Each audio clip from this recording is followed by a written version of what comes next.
Welcome to the Trailblazers podcast. This is a space where we bring real conversations from people who have chosen to build their own path through courage, commitment, learning, and purpose.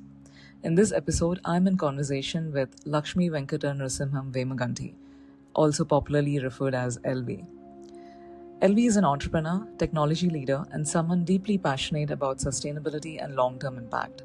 With more than 2 decades of experience in the IT industry and over 12 years in entrepreneurship, LV shares his journey of stepping out of the comfort zone of a stable career to build multiple ventures and create meaningful solutions. We talk about entrepreneurship, decision making, learning through failures, and the importance of relationships and networking, and what it really takes to keep evolving over time. What stood out to me was his perspective on people, planet, and profit. This is a thoughtful and grounded conversation about growth, responsibility, and building with purpose. I'm excited to share this episode with all of you. Stay tuned and welcome to the Trailblazers podcast. The space for real conversations with people who have chosen to build their own path in their own unique way, and on their journeys, they've started inspiring a lot many people to do the same. This is not going to be just an interview, but it's going to be like a real conversation with one of my old friends who also is proudly one of the entrepreneurs conquering new horizons in Hyderabad and beyond. So let's get into the conversation with none other than Lakshmi Venkata, also famously known as LV, not the Louis Vuitton, but he has his own branding. So we will talk about that as well. So, LV, thank you for joining me today on Trailblazers podcast. It's a warm, warm welcome to you. Yeah, how are you doing today? Hi Sandhya, good morning. I'm doing quite well. So, You want to talk about your recent degree, credential, whatever your new accomplishment is? Super proud of you. absolutely, thank you. So, I got this opportunity to undergo the executive program Nice. on corporate sustainability at IIM Kolkata. So, this came to me about a year and 3 months ago. So, I registered and gone through the process of evaluation and all of that stuff. So, I was quite happy when I got the admission into the program. It's a nice program which talks about how the sustainability angle should be brought into the corporates and look at the people, profit, and planet, all the three Mm. P's to be able to look into it. I felt it is very important and went for it. So almost 1 year, 52 Sundays, no sleep. And 2 campus visits to IIM Nice. Kolkata. I mean, that is something that, Mm. I've cherished and I'll keep it, Awesome. with me, and good cohort as well. A lot of people from industry, a lot of people who are experienced, lot of them actually implementing sustainability already. So it was a great So you're experiential the learning as well newly and good freshly conversations. So minted IIM alumni. So congratulations.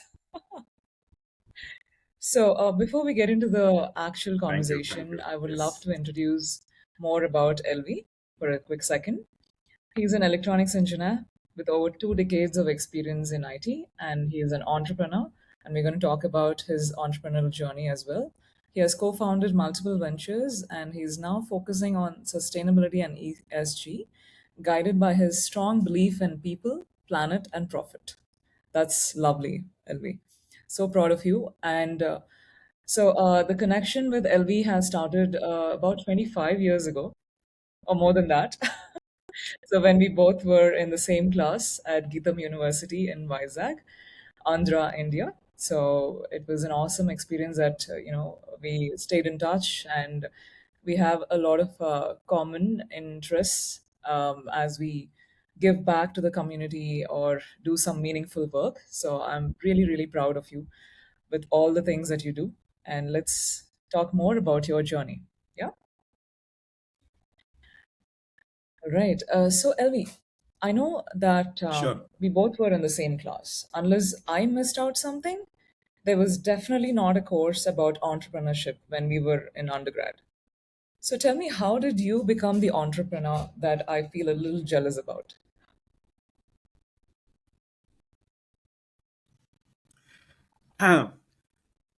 During the engineering itself, I was always aspiring to get into the MBA and the rest of the stuff, right? But then, as things went on, got the campus interview, joined TCS at that point of time, and then life began, right?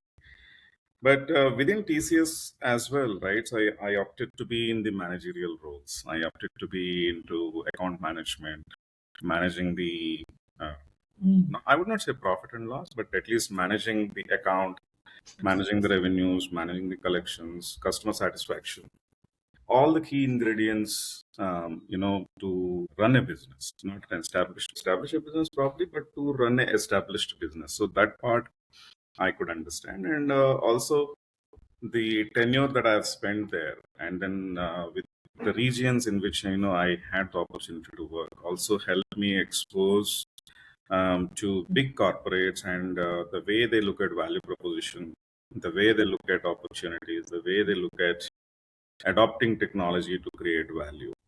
Right? These are all the ones that kind of stuck with me, and that is something that you would not want to waste in your lifetime. So that's when I started thinking and looking at, at some point of time, I should be in a position and I should be looking at creating something, which is niche, but at the same time, which also has a business value. So that has been the journey, from Yeah, yeah, being yeah. an And engineer that to an must have entrepreneur, come I would say. after a lot of struggle, a lot of probably judgments from others, because you were in a very well established position in your previous company. Leaving that and then taking the risk and taking the plunge, a lot of a mindset shift and transformation must have been part of that journey. So, do you want to share about like how did it feel? Yeah, I'm a first generation entrepreneur, even in my family. So the business doesn't naturally come to the family, right? The second aspect is also I took the entrepreneurial bite almost like 14, 15 years ago, like, my early 30s, which is also a prime age where you are earning good amount of money and trying to do something, which is uncharted territory. You don't know the result. Of course, you would put all your effort in the right direction, but you don't know the result. And the result is what gets credited to your account every month. That is the result,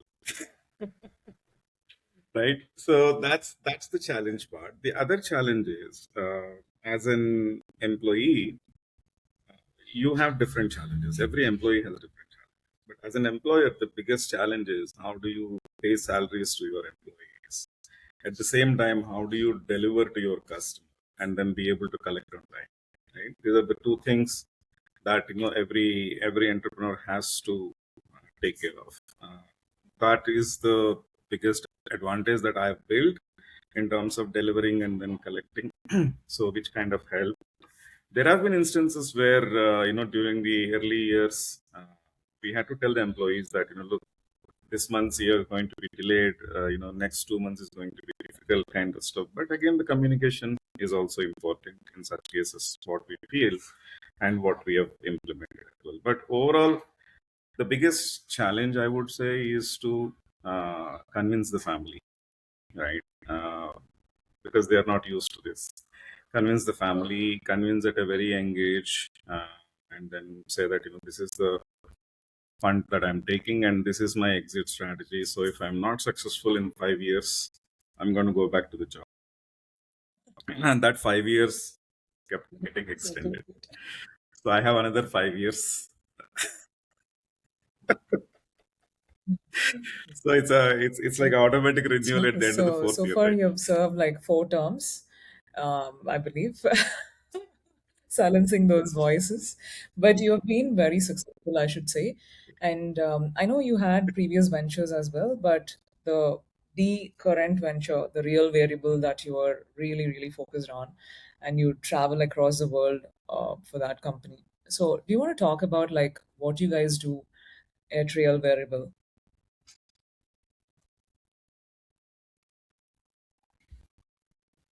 Yes. So real variable has been Yeah. my focus for the last 8 years, I would say. And when we realized that data is going to be the oil for the next 2 decades when it comes to the information highways, that is when we realized that you also need the trust in the data. You also need the organizations to be able to use the federated data in a way that makes sense to them, right? Which should actually complement their investments of what they have, within their own premises or within their own organization. So this is what led to creation of Real Variable as a company. We focus a lot on supply chain optimization, supply chain resiliency, and some marquee customers that we have. Some of the big names in automotive, some of the big names in logistics, and this is what enables me to travel across the world.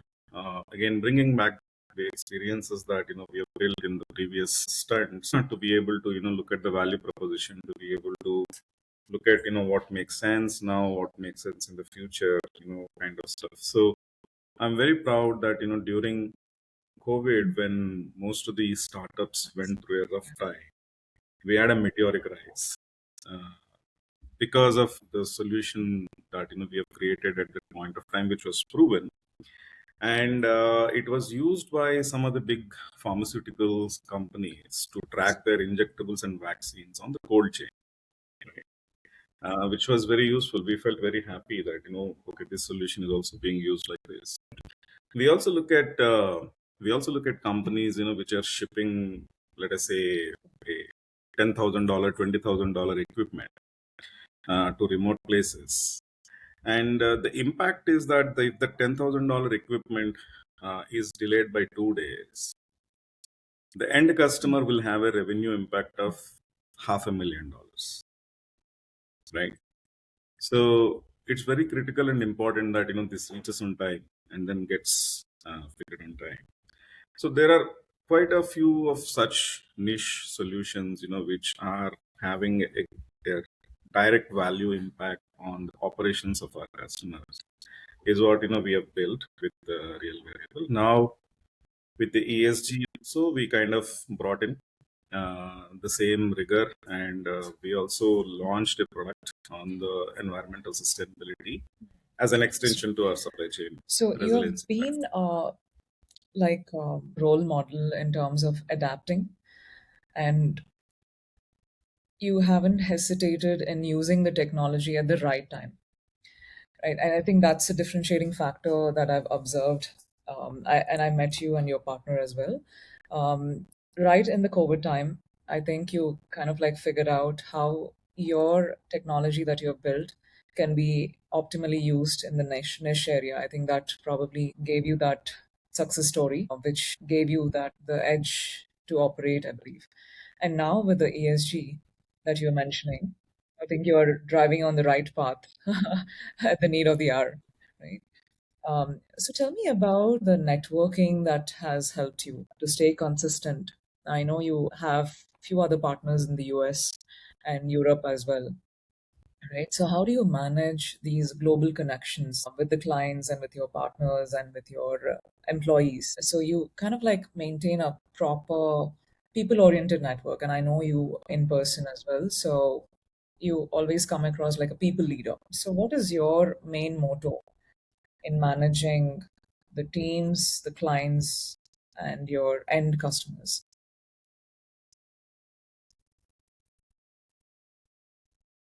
How much ever AI you have, the human connect matters.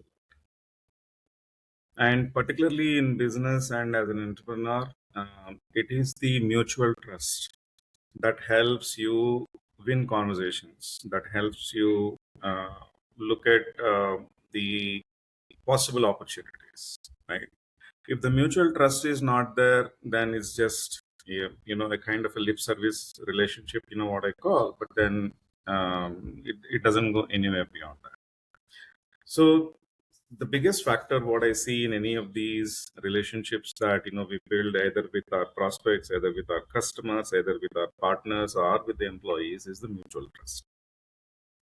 And that is where it is very important for us also to look at what famously the CEO of TCS at that point of time said, right? Deliver what you promise and promise only what you deliver. So same thing goes in relationships as well. Commit only something that you know that you're sure that you'll be able to fulfill in business relationships. So that's very important.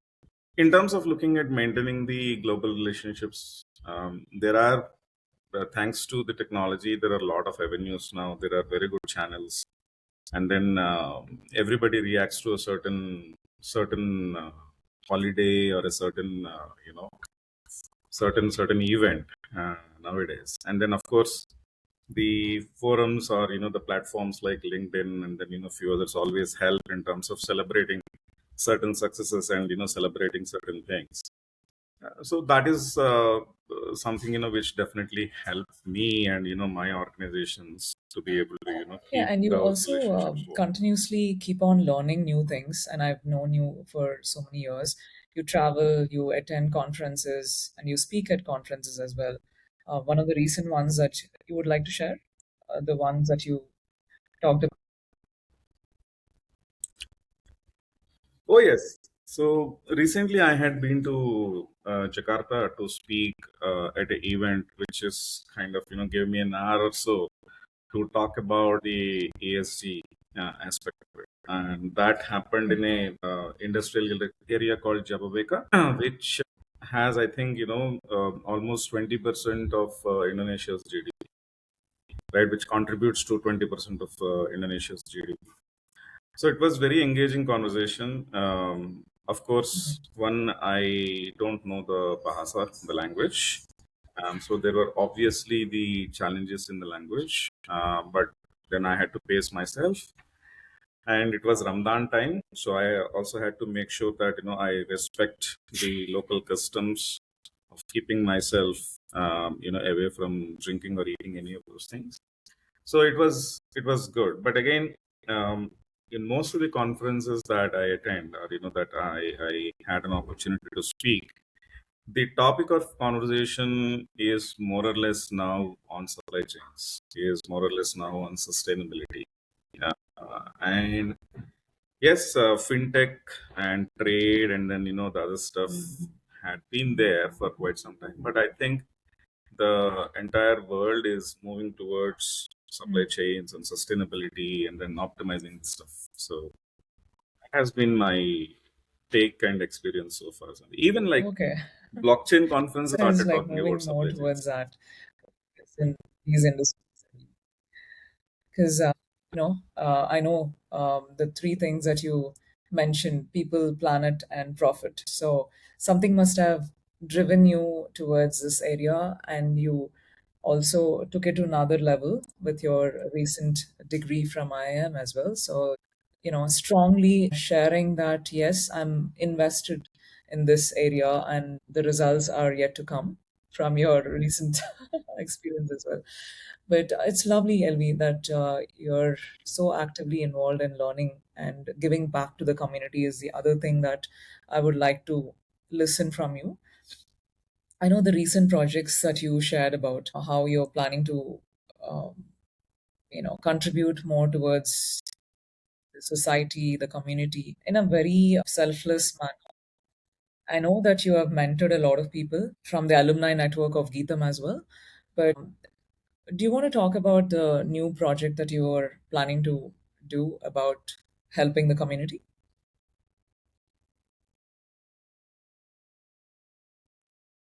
Yes. So before that, right? So I'll just take maybe half a minute on the sustainability part of it, right? Where the origin of all of these things, right? So when I was reading about 2 3 years ago, I saw a simple caption that by July 2025 we are going to consume 1.7 Earths. That stuck.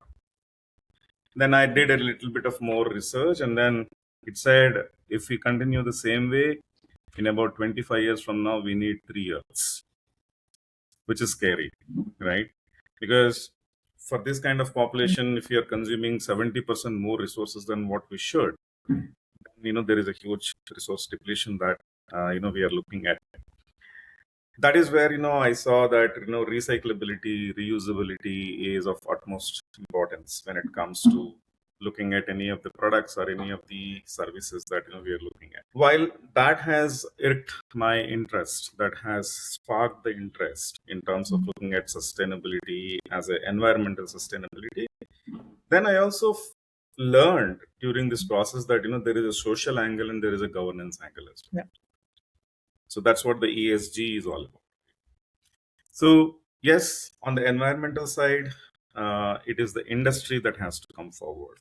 As an individual, what I can do, I can probably create a software solution that I can give to the industry and then tell the industry, like, figure out the hotspots in an otherwise scenario which you would not know.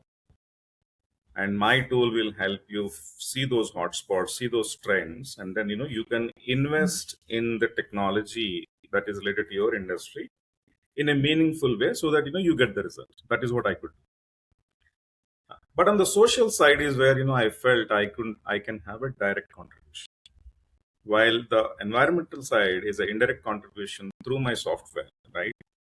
And that's what so we were nominated for the Graham Bell Awards, Aegis Graham Bell Awards in India by Ministry of Information Technology, right? And one of the questions that I was asked, um, you're not building solar panels, you're not building wind turbines, you're not building any of these things.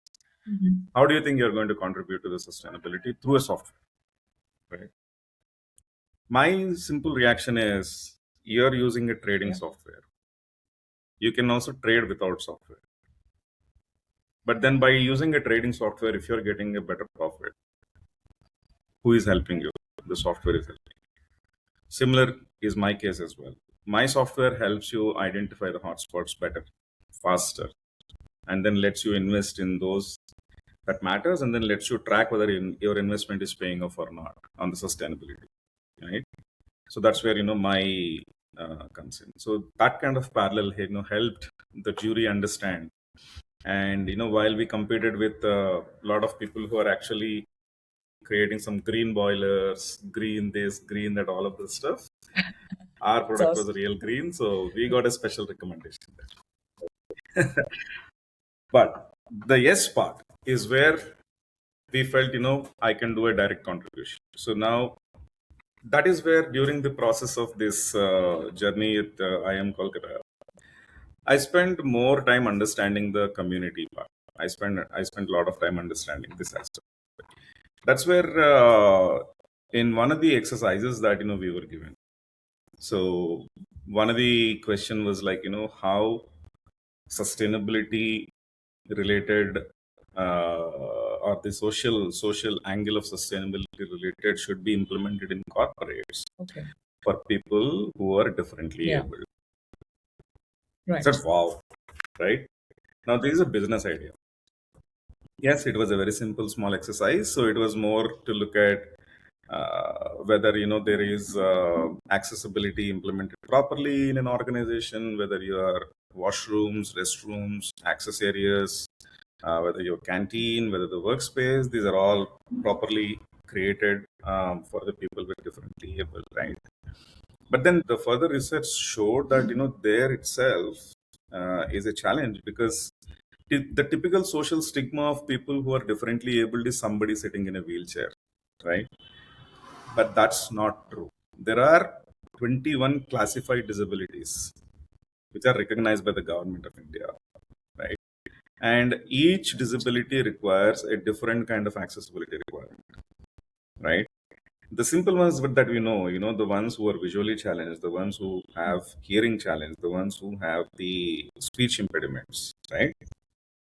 Three different disabilities and three different kind of accessibility requirements that you need to have. So that's where we figured out that great, and the corporates also have a mandate under CSR to be able to look to be able to hire people with disabilities. The common excuse is we do not have the right talent. Okay. So you have the demand, you have the supply, and then what you have to do is create a layer which builds the talent, right? And that is what my new venture is going to be. So we're going to look at a pan India venture which is going to create the training programs or the facilities that are required, and also all the accessibility hardware and softwares that are required Okay. for people with different disabilities to undergo the training and then become eligible to be placed in the corporates, or to become eligible to be placed in some of the government organizations and some of the government jobs as well, through whatever is the qualification that they have to go through. So the idea is that we, in the next 5 to 10 years at least, we want to have 50,000 of such people to be trained and to be placed in various organizations. So it will, while it solves the problem of the for the corporates to be able to hire people with disabilities or different abilities, the way we call it now.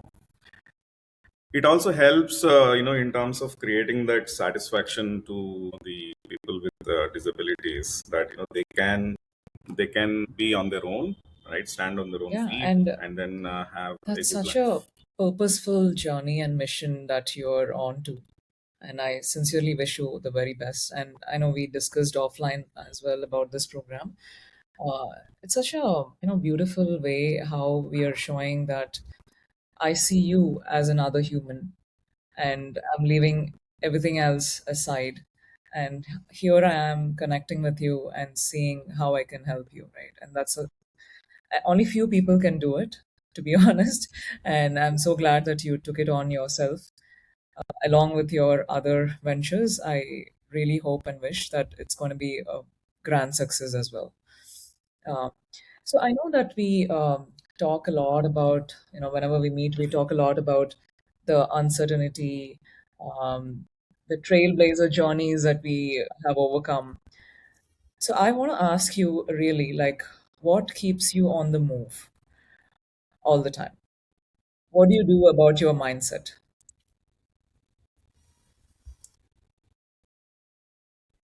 Keep yourself on the move to keep thinking about new things all the time.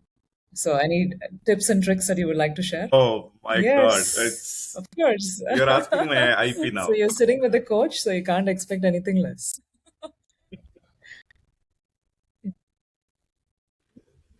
Understood. Understood. Yes. See, what what keeps what keeps motivating, right? Definitely, you're a business student. You have the bills to pay. That's the reality, and that is something that you have to keep it like a clockwork, and then plan it ahead, and then make sure that it happens. So there is a lot of contribution from a lot of people in that regard, to be able to handle it on behalf of me, handle it for me, handle it for the organization. So very thankful to all that support that I get. But what really keeps me motivated is value creation. End of the day, I think what I personally feel as an entrepreneur, you need to understand your market, you need to understand your product, you need to understand your target segment, and you have to constantly understand that the value that you are creating is something which helps your customer, right? And the value what was 8 years ago is not the same today. Even if your product is the same, you cannot keep selling the same value which was probably 8 years ago to what it is now, because the world moves on, things change, priorities change, businesses look at things differently. So that is what actually keeps me on the move, right? So in 2 years from now, a certain industry is looking at this. What is it going to happen? I'll give you a very simple example. We work with the automotive industry, right? 8 years ago, EV was just coming up. I mean, it was there in the US, but rest of the world was kind of adopting. Now EV is prominent in India as well.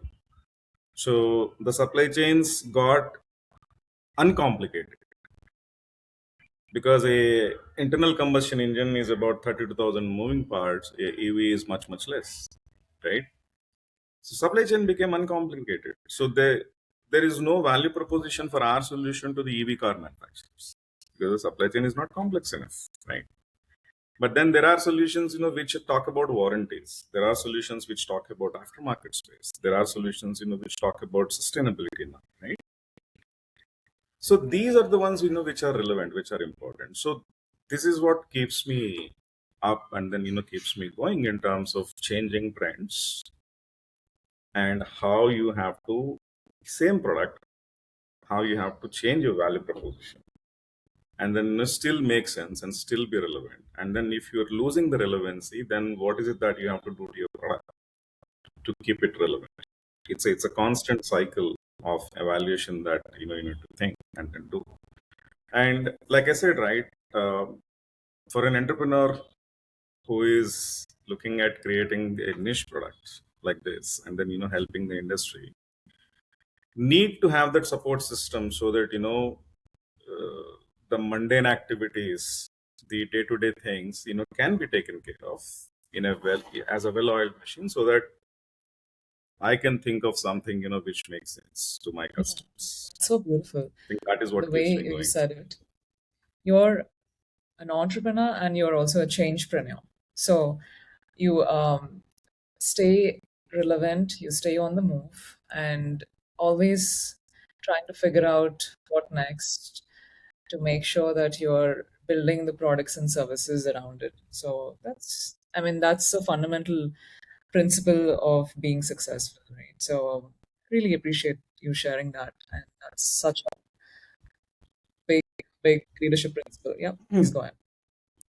And one, one, yes, one more thought, and maybe this is some learning that if somebody is watching this, could also evaluate if it makes sense to them. There are only two things that I do when I travel and meet the prospects and customers. I don't talk about my product.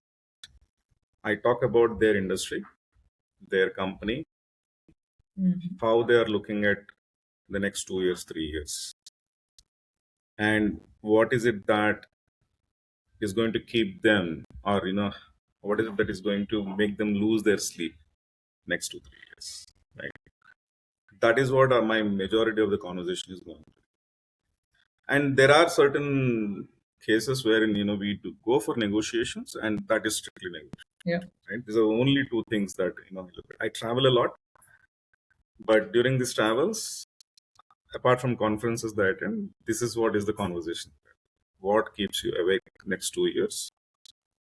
And I want to understand more. Yeah. And whether I'll be able to I think that help makes total in sense those to me situations. because you're trying to understand from the customer's point of view what are their needs, what are their pain points, and you're basically starting from the end and then you're coming back and then you're building a product or a service or a business model which will meet that requirement for sure because you already know what they need or you're trying to propose what might be helpful to solve their problem. Exactly.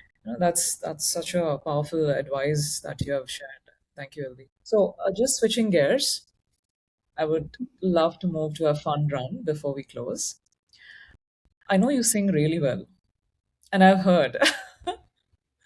So, are you in a mood to sing something or say something in your beautiful voice? I know you're such a good singer. I know that. Well, I mean, there is a beautiful song in Telugu. It Yeah. is.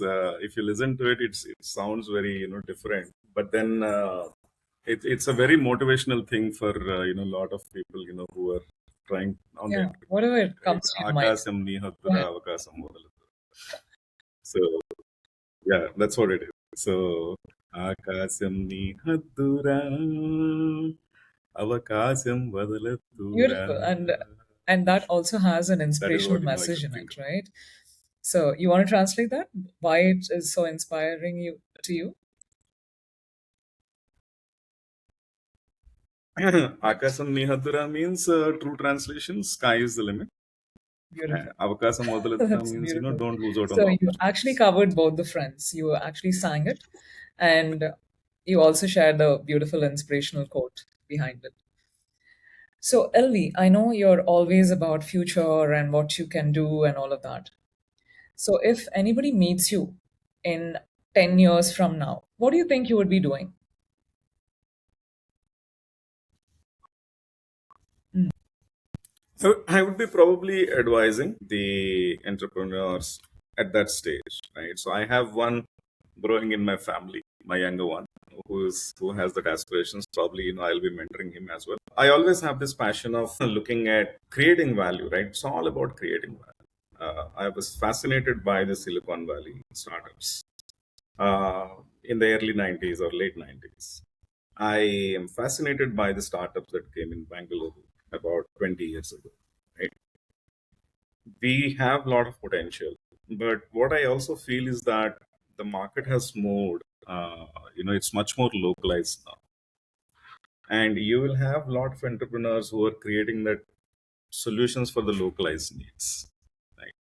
And that's a different ballgame altogether. You would still see unicorns in that space as well, but you would also see a lot of people who are in the 30-40 crores range or the 100 crore Indian rupees range, but still doing well and making good margins, right? Yeah, yeah. I think that is what I'm going And to this is be in like 10 years from now. um, a quick question for those of you who were friends with LV back in college days, and to the person you have become now after more than 2 decades. What do you think would be the most surprising element when they see you and they haven't followed your journey for the last 2 decades?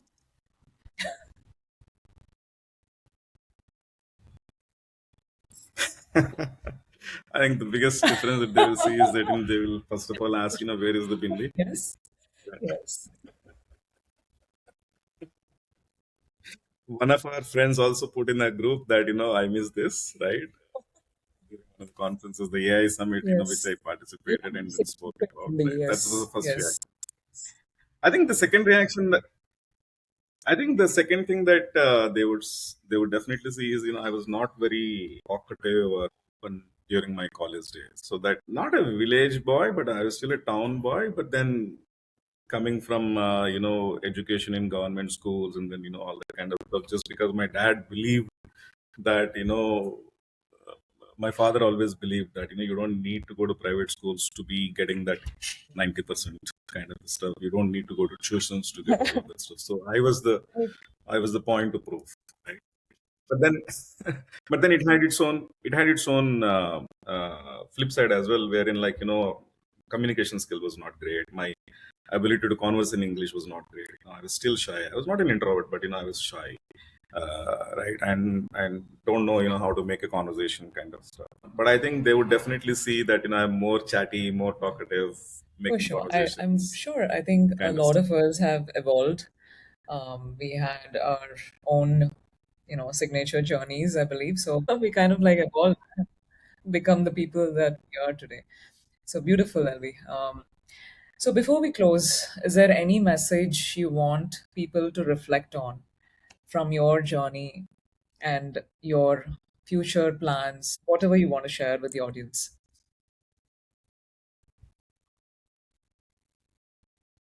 I think if they there are two things which I want to reflect upon here.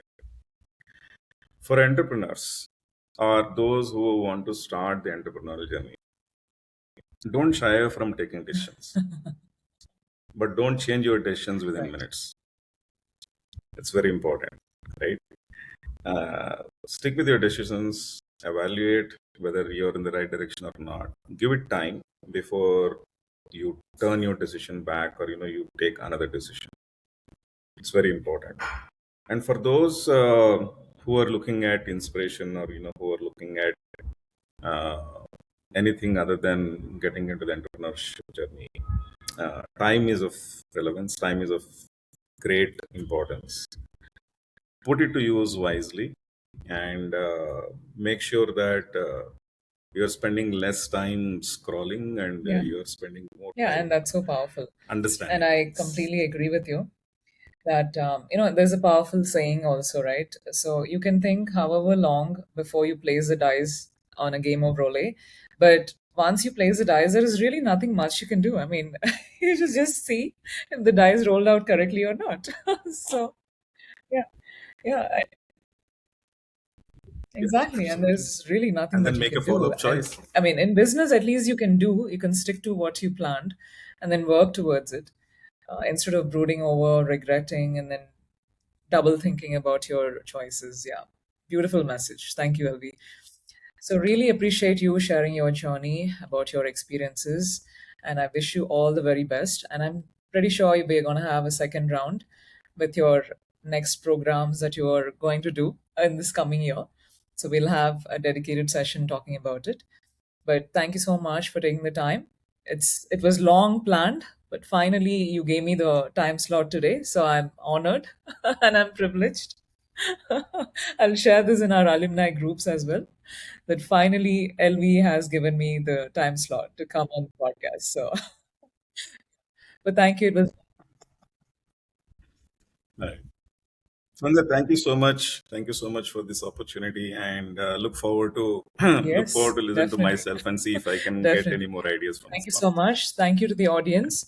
If you have enjoyed and got some wisdom nuggets, please do like, share, and please continue on your trailblazer journey. It is totally worth the effort and everything that you put into it. Wish you all the very best. Thank you, Avi. Thank you so much.